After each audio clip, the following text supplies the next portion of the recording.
It looks like we are live. This has been a fun attempt to set up.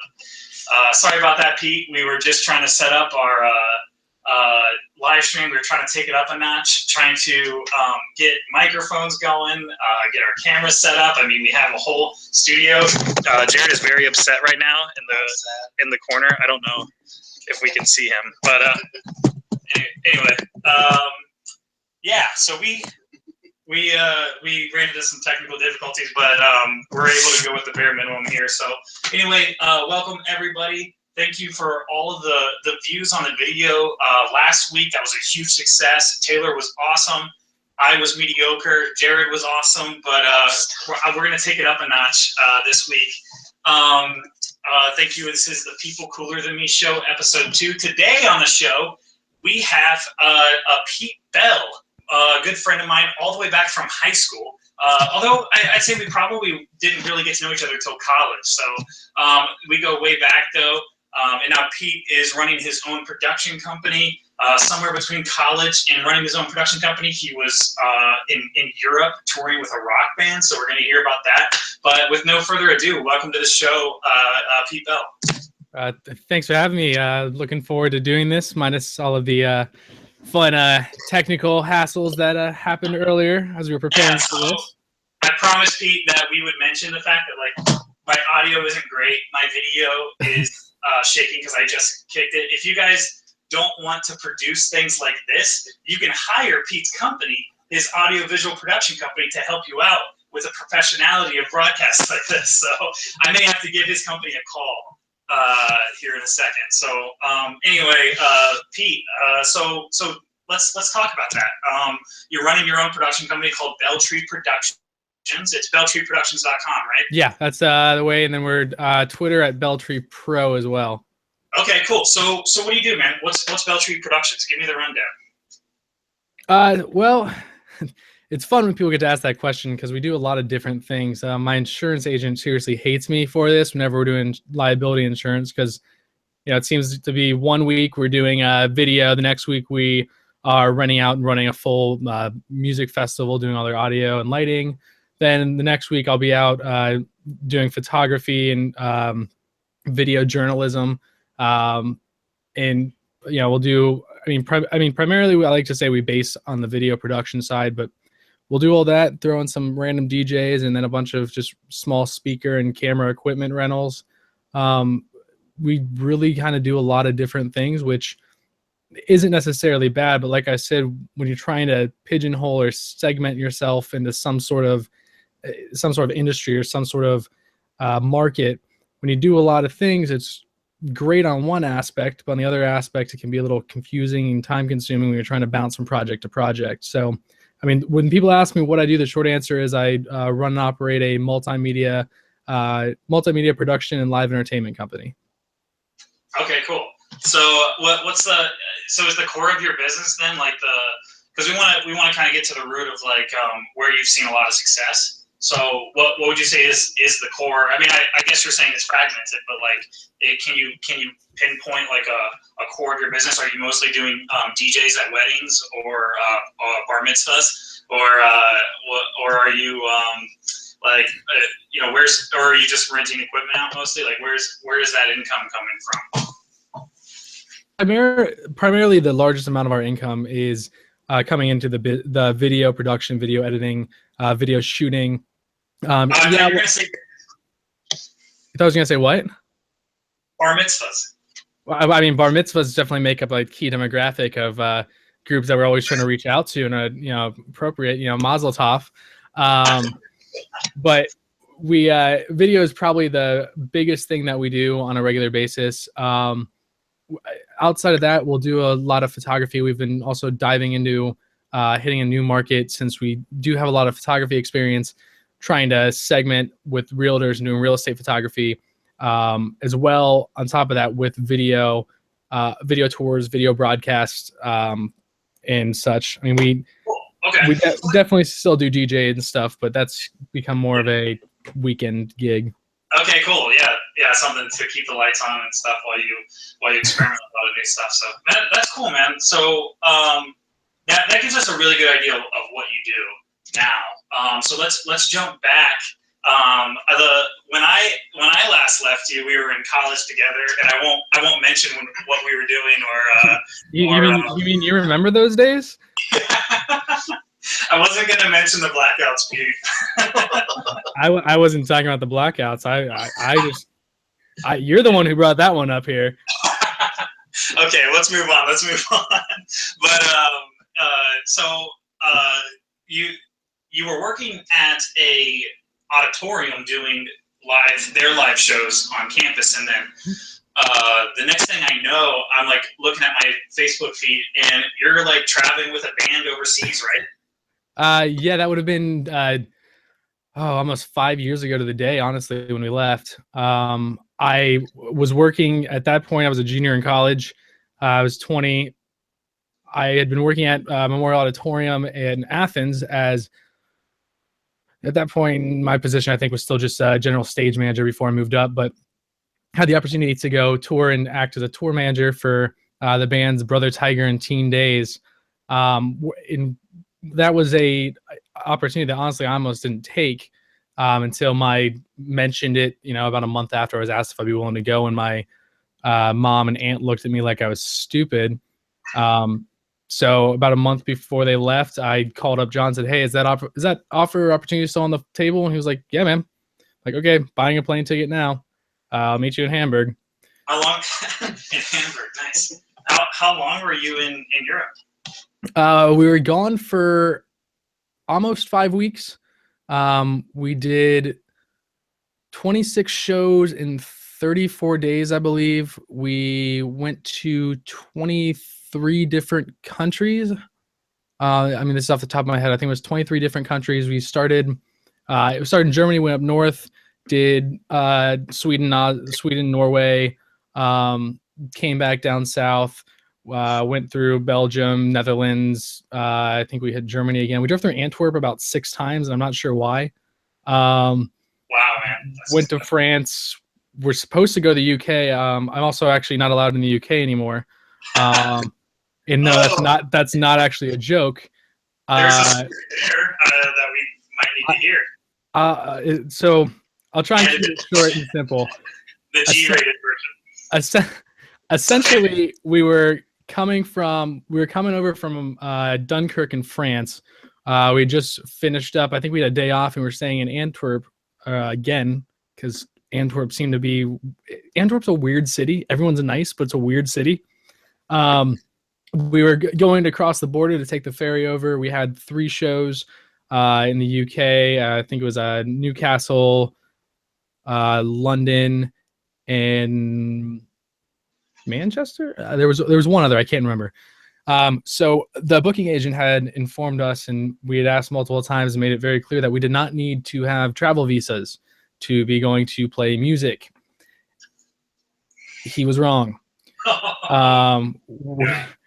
We pulled up. We bought our ferry ticket. We were ready to go. I'm sitting in the car in the driver's seat. She, asked the normal questions. How do you guys know each other? What are you guys doing? Blah blah blah. And I was still kind of cautious on this one, so I was beating around the bush a little bit until finally she asked us, like, "Oh, what are you doing?" I'm like, "Oh, we're going to a show." And she's like, "Oh, a show. What are you doing at said show?" I was like, "Well, I can't really get her on this one." And I was like, "Well, we're performing." And she's like, "Okay, we need to see your papers." And that's when all of us were like, "We don't have papers." Oh, so from there, they took our passports. They escorted our car. We had 4 armed guards around our car as they walked us to the detainment cell, where we cozily lived for another 5.5 hours. We were all pulled out. I mean, it was so ridiculously out of place. I mean, we got in there and they had us like take all of our money out, our cell phones, our shoelaces, our belts, because I made a minor infraction crossing the border. I'm clearly going to hang myself. My goodness. Then pulled us out, interrogated all of us. And after about 4.5, 5 hours, they came in and said, "Hey," there was 4 of us at this point. They're like, "Hey, the 3 of you, you guys can't go. But you, since you're not working," which was one of the performer's girlfriends, was like, but you can still go if you want to. And it was like, okay. So I had a nice big black X in my passport. So every time I've been back to the UK since, I get to have the fun situation of being pulled aside, sit down, and have to explain to them that I am not going to be performing or making money in their country. Oh, wow. Oh, that is okay. So now you guys know why I thought of Pete when I thought I have to have a show with people cooler than me. Pete has toured in Europe with a rock band and was cool enough to be kicked out of the UK and basically banned. We're going to say banned from the UK, whether that's accurate or not. That's what. So now you guys know why I had to have Pete on the show. People cooler than me. One time I went outside of Ohio, so that's as cool as I can get. So. That's really cool, man. So you had to come back, right? You were living the dream. Prison is the dream. Yes. Yeah, that's what I want to amount to in life. I really enjoy a cell with no lights in the bathroom. Yeah, it's good stories though. Good stories, and now you get to talk about it publicly and then completely humiliate yourself for the sake of my show. So. Just not me. Yeah. I just got word this stream is now banned from the UK. That's how banned you are from the UK. So great. Yeah. All right. So you had to come back. The tour was over, I'm assuming. You had to come back. What you got into like an app, right? You were doing some sort of it was like an event-based app, right? Yeah. That would have happened. That was after college. I'd already actually started Beltree at that point, and this was kind of I came on with a couple of guys who started an app called Audio Heads, where I've worked with music festivals before. I've done programming. I've done all of the live production. I've done just about every aspect of it. So I came on as somebody who had a background and worked in the music industry and worked with music professionals. So we were building an app that, we had the website up and running. It was good. We raised a little bit of money, and it was essentially smart booking, allowed people to choose and pick and invite the artists to their towns they want to see, and we take that statistics, use it to help promoters bring the artists that would actually sell well in their markets.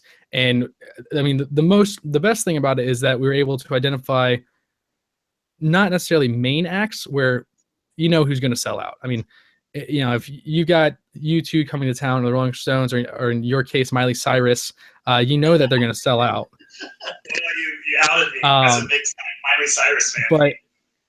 But it was nice because we were able to help them with supporting acts.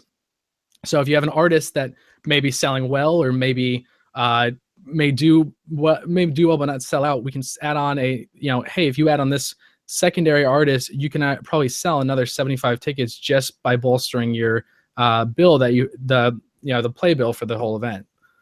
So that was an experience, and that was my first kind of dive into that world of technology and app building and such. I still don't know how to code it all, but hey, it seems like a solid business plan.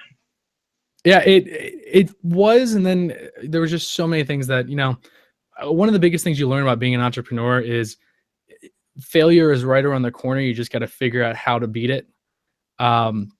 It's most people don't succeed on their first try of doing something, and it's common. It's part of the lifestyle. It's part of, you try and try and try, and then, maybe 5 or 6 times down the line, you say, okay, well, now I've done it.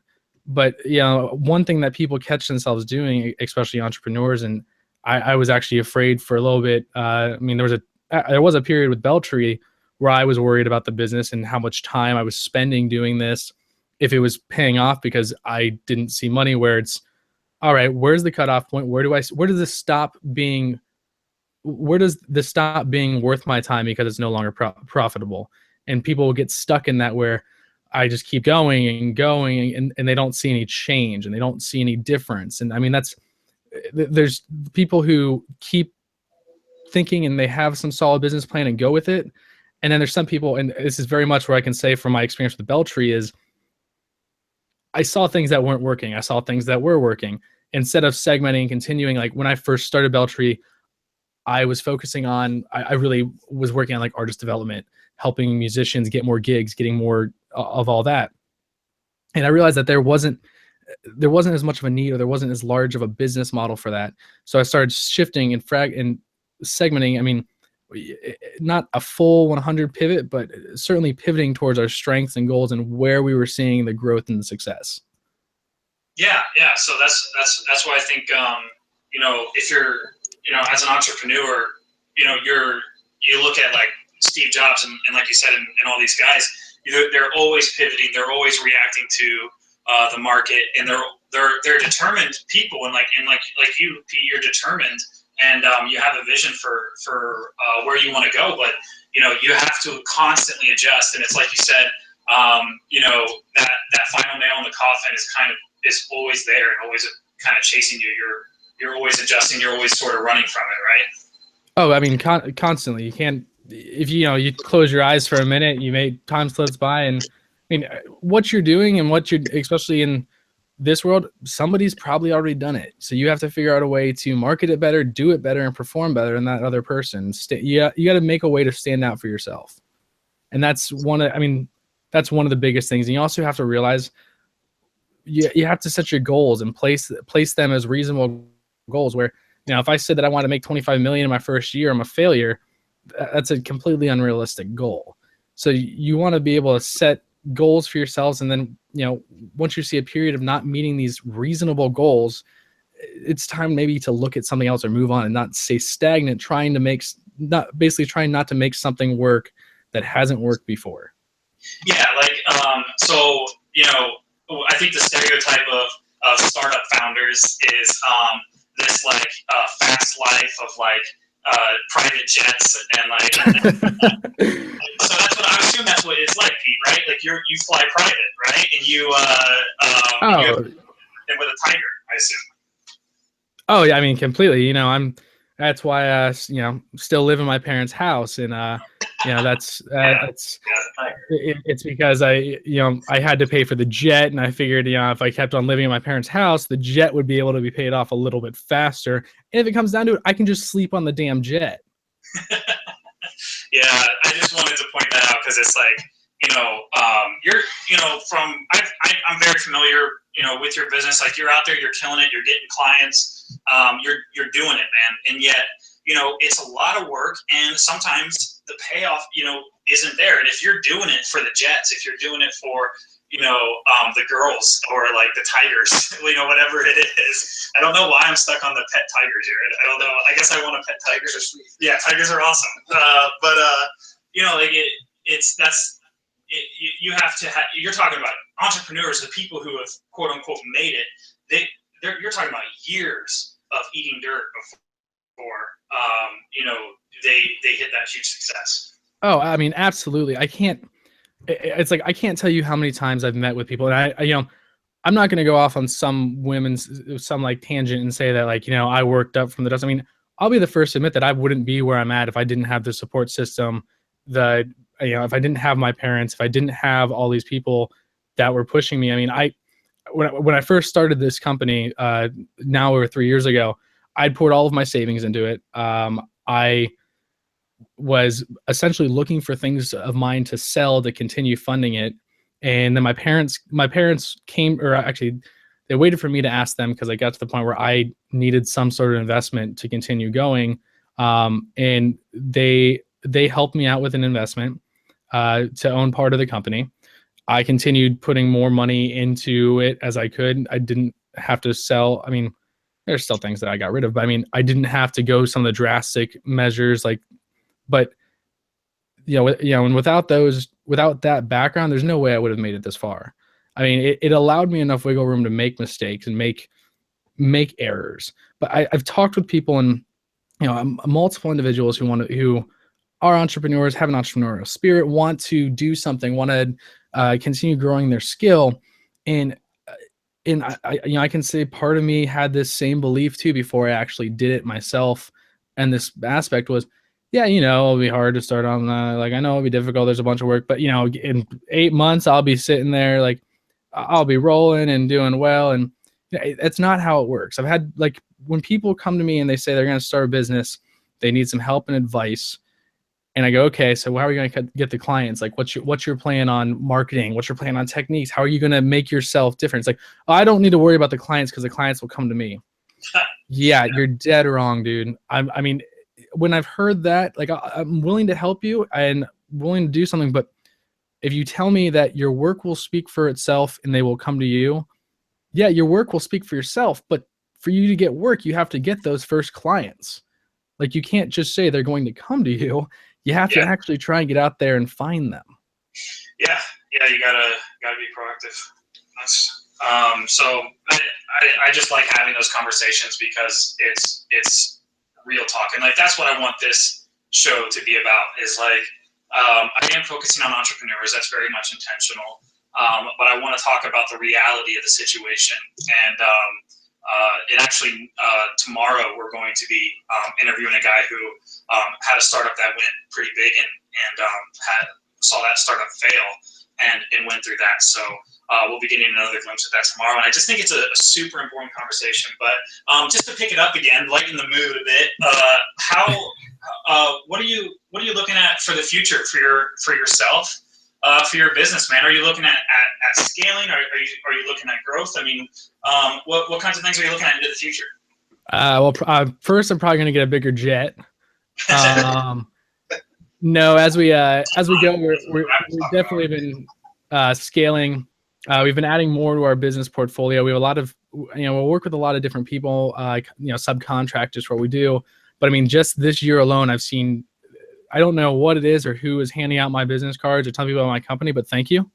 I think it was probably you. You're awesome. I'm not really sure, but we've seen a mass amount of influx, people coming, speaking with us, clientele. I mean, the goal here is to continue growing, is to take some of those segments that back in the day I realized didn't necessarily work at that point in time, and maybe try and reapproach those when we have the actual capital to be able to do something like that, to be able to take this from, a couple people working together to a full-blown operation, or we are a full-blown, but to having a full staff where people are coming and asking us to do more work, because we've started to get to the point where we're getting offers and jobs where I'm having to say no because we just don't have the manpower. And I'm finally getting 4 hours of sleep a night. Everyone around me isn't, but it works. I just get really angry at people really quickly. So, I mean, it's really scaling the business, making it larger, and looking at the market. I mean, in this market, it's pretty saturated. There's a lot of different companies that do this. So figuring out what's going to be different from the ones that are already there, especially the ones that are established, and how can we bring a new twist? How can we bring a new spire to it? And that's really what we've been focusing on, segmenting on, is our growth and development through the things we're good at, but at levels that are unexpected pricing is a great way. Pricing something is a great way to do something, but it also can cast doubt. If you underprice yourself, people will think you're nothing. You think you're just some wacko with a camera. If you overprice yourself, you don't have a background, they're going to go with the person who has a really, really long-standing background of quality work in progress. So you got to find that kind of sweet spot and work with that. Here's the promotional pricing, but then when you hand them the video or you hand them the audio recordings or whatever it may be, that they are surprised by the quality of the work they're getting for the price that they're paying. Is one of the biggest things that I've realized in quality assessment and quality control. Gotcha. And that's really has led to the biggest amount of development that we've been able to see in the growth of our business and the yearly income that we're getting. What social media platforms are you using primarily? Primarily we'll use Facebook. We'll use Twitter for certain things. I mean, we'll tweet out some stuff or have a little bit of fun, but I mean, Facebook's been probably the biggest social media tool we've used. It's able to target and segment different groups pretty well. And then I don't know if Google AdWords, would that count as a social platform? Yeah, that's what I was going to ask. Are you doing a paid ad strategy, or have you tried Facebook ads? Well, we've definitely done Facebook ads and we've seen good results. The one thing we've learned with Facebook ads is Yeah, you get a lot of clicks and a lot of likes, but it doesn't, the conversion rate there isn't necessarily as high as you'd like it to be. I had the same same problem. Yeah, Google AdWords on the other hand has a much higher conversion rate from what I found. Okay, that's good to know. Okay, that's a good tip. Practicality for our audience. I love it. So that's awesome, man. So so Facebook maybe for the branding, and then AdWords for the actual conversions then? Oh yeah, I mean, Facebook's a great way to keep in contact, especially doing media and media sources. Yeah, you can tweet stuff, you can Instagram things, but Facebook, if you're doing things, especially with Facebook Live, we'll do some live streaming events, information like that. Facebook is a great platform to try and expand on that, to use that to target, to segment, to get in front of people really fast. Okay, cool. So you probably want to push people, our viewers, to your Facebook just so they can follow. Or do you want them to hit you up on Twitter? Where do you want them to hit you up? Well, I mean, either or is fine. I mean, like I said before, our Twitter is @BelltreePro, and then if you go into Facebook and just type in the search bar Belltree Productions, I always enjoy a good little like. We normally post some stuff on there. We'll do some live streams. We'll post some articles. Every once in a while, we'll post some special deals and coupons and such stuff like that too. His live streams are fantastic compared to if you like this live stream, you're probably gonna love Pete's live streams. Well, some of the live stream stuff that we do is we'll do a lot of news streaming. So we'll go out and look for breaking news, and that works well when we do it, but it likes to cut out a lot because normally you're surrounded by 1,200 people. Then everyone's trying to use the same cell service, so it likes to cut out and then come back on, and cut out and come back on again. Okay, gotcha. Dark and light view. Yeah, exactly. I've run into the exact same issues. So Jared's like rolling his eyes over here because he's my tech guy. He knows all about that. So I appreciate you coming on, man. It's been great. Pete, you are definitely cooler than me. And the UK. Whatever you say, Tyler. I haven't spent time in jail. That's street cred you got right there. It was technically a detainment cell. Oh, okay. Gotcha. Don't minimize it. It's been great, Pete. Appreciate it. And go check him out on Facebook. See what he's doing. And we appreciate you guys watching. Be sure to check in tomorrow. We got another show coming right up. So appreciate it. Signing off here. This is People Cooler Than Me, and Pete is definitely one of them.